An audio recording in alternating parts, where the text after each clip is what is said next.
যুক্তরাষ্ট্রে ট্রাম্পের কঠোর অভিবাসন নীতিতে নতুন করে এবার যুক্ত করা হচ্ছে ব্যাংক হিসাবের তথ্য।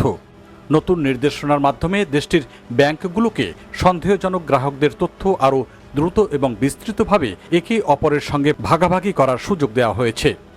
একই সঙ্গে এমন কিছু আর্থিক লেনদেন বা তথ্যের দিকে নজর দিতে বলা হয়েছে যেগুলো কোনো গ্রাহকের অভিবাসন অবস্থার সঙ্গে সম্পর্কিত হতে পারে। বিশ্লেষকদের মতে সরাসরি কোনো ব্যাংককে অভিবাসন কর্মকর্তার ভূমিকায় নামানো হলেও নতুন নীতিমালার ফলে অভিবাসীদের আর্থিক কার্যক্রমের ওপর নজরদারি উল্লেখযোগ্যভাবে বেড়ে যেতে পারে। গত মে মাসে প্রেসিডেন্ট ডোনাল্ড ট্রাম্প স্বাক্ষরিত একটি নির্বাহী আদেশের ধারাবাহিকতায় এই নতুন পদক্ষেপ নেওয়া হয়েছে। এই আদেশে ব্যাংক নিয়ন্ত্রক সংস্থা ও বিভিন্ন সরকারি বিভাগকে নির্দেশ দেওয়া হয়েছে যে কোনো ব্যক্তি বৈধ অভিবাসন মর্যাদা ছাড়াই ব্যাংক অ্যাকাউন্ট খুলছে বা ঋণ নিচ্ছে কিনা সে বিষয়ে আরও সতর্ক থাকতে হবে। তবে ব্যাংকগুলোকে গ্রাহকদের নাগরিকত্ব তথ্য সংগ্রহ বাধ্যতামূলক করা হয়নি, কারণ এ ধরনের উদ্যোগের বিরুদ্ধে কয়েক মাস ধরে তীব্র লবিং চালিয়েছে মার্কিন ব্যাংকিং খাত। নতুন নির্দেশনা অনুযায়ী ব্যাংকগুলো এখন রিয়েল টাইমে একে অপরের সঙ্গে সন্দেহজনক তথ্য বিনিময় করতে পারবে। এছাড়া individual taxpayer identification number ITIN ব্যবহারকারীদের ক্ষেত্রেও বাড়তি সতর্কতা অবলম্বনের পরামর্শ দেওয়া হয়েছে। যুক্তরাষ্ট্রে বহু নথিভুক্তবিহীন অভিবাসী কর প্রদানের জন্য এই ITIN নম্বর ব্যবহার করে থাকেন। ট্রাম্প প্রশাসন বিষয়টিকে সরাসরি অভিবাসন অভিযান হিসেবে তুলে ধরছে না।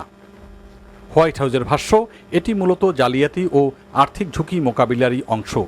প্রশাসনের দাবি, যেসব ব্যক্তি ভবিষ্যতে বহিষ্কৃত হতে পারেন তাদের দেওয়া ঋণ আদায় না হওয়ার ঝুঁকি ব্যাংকিং খাতের জন্য একটি বড় উদ্বেগের বিষয়। তবে সমালোচকরা বলছেন, বাস্তবে এটি অভিবাসীদের ব্যাংকিং ব্যবস্থার বাইরে ঠেলে দিতে পারে। ক্যাটো ইনস্টিটিউটের ব্যাংকিং নীতি বিশেষজ্ঞ নিকোলাস অ্যান্থনি বলেছেন, প্রশাসন মুখে বলছে ব্যাংকগুলোকে অভিবাসন কর্মকর্তা বানানো হচ্ছে না, কিন্তু বাস্তবে তারা সেই সীমার খুব কাছাকাছি পৌঁছে গেছে। অভিবাসী অধিকার সংগঠনগুলোর আশঙ্কা, নতুন নীতির ফলে নথিভুক্তবিহীন অনেক অভিবাসী ব্যাংক অ্যাকাউন্ট ব্যবহার করতে ভয় পেতে পারেন।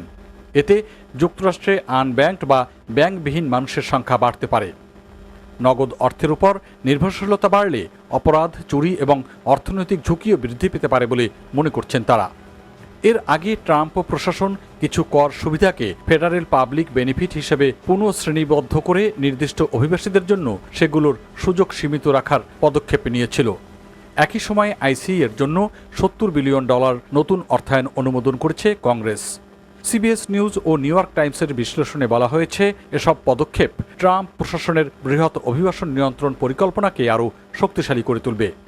বিশ্লেষকদের মতে যুক্তরাষ্ট্রে অভিবাসন নীতি এখন শুধু সীমান্ত নিরাপত্তার বিষয় নয়, বরং কর্মসংস্থান, ব্যাংকিং ব্যবস্থা, করনীতি এবং দৈনন্দিন অর্থনৈতিক কার্যক্রমের সঙ্গেও ক্রমশ জড়িয়ে যাচ্ছে।